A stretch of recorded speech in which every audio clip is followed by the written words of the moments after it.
Assalamualaikum warahmatullahi wabarakatuh. Alhamdulillah, wassalatu wassalamu ala rasulillah wa ala alihi wa sahbihi wa mawala. Tali katayo aka cambai batang pigago rasakahkan. Bukannya ambo cadia pandai pusakola mu ambo sampaikan. Orang Padang mandi kagurun mandi bagusuk daun lado hari na sadang tengah hari. Sadangnya buntak bayang-bayang mandi di semua surau tua. Hari patang matahari turun awan di langit merah sago tabuah mugarip kababuni. Siang abih malam kadatang carilah suluh kapalito. Kok nyampang tibo saruan Allah cupak panuh bilangan sampai. Orang menanam tibo membubui. Orang punyo datang menjapui. Angin kabati ombak kabasabuang. Sarantak dagang kapulang saranggut tabu dek maling. Janji tak dapat diganjua suri. Sebagaimana Allah katakan dalam Al-Quran. A'udzubillahi minasyaitanirrajim. Bismillahirrahmanirrahim. Likulli ummatin ajalun fa iza jaa ajaluhum la yastakhiruna sa'atan wa la yastaqdimun. Bagi setiap umat adalah janji. Mangko apabila datang janji itu kepada mereka, indaklah dapat dimajukan, indaklah dapat dimundurkan. Orang Arab pun punya nyanyi. Al-mautu babun wa kullun nasi dakhiluha. Ya laita sya'ri wa ba'dal mauti madarum. Ad-darul jannatu khuldin in amiltu bima yurdil ilaha wa in khalaftu fannarum.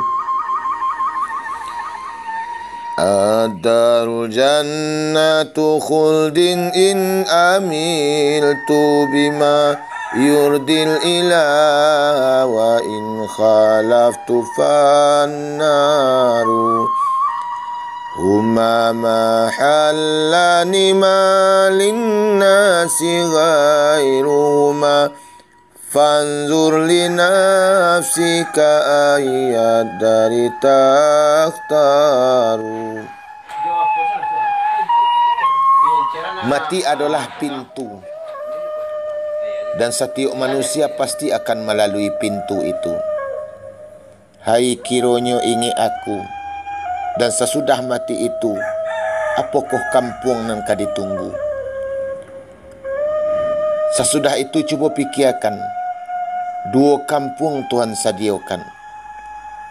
Pertama sarugo dengan segala kenikmatan, teruntuk kepada orang beriman.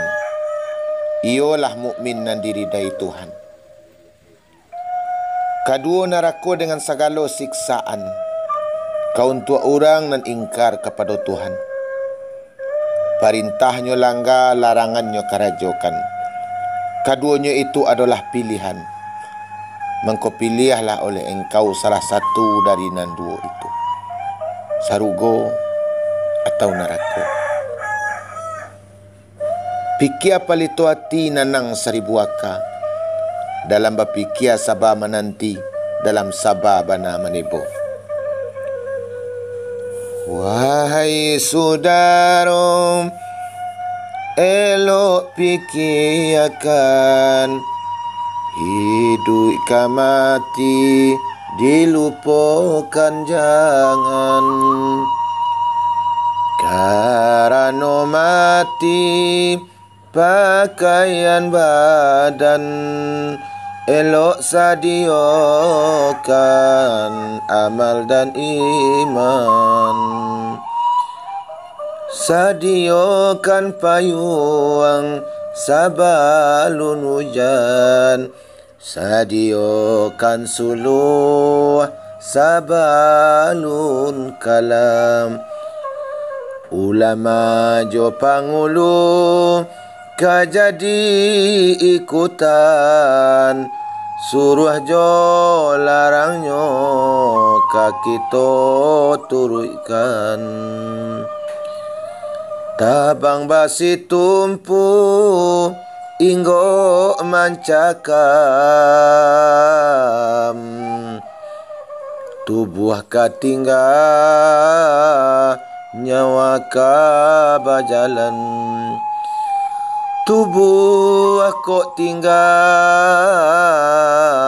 apa ko pasan nyawa kapai apa ko pidoman. Limbago jalan ditampuh itu karajo ninyak mama sarugo di iman taguah narako di laku awak di dunia pidoman hidup di akhirat baru saya ama kamarasoi mati sagalonan hidup kamano kito kamahinda.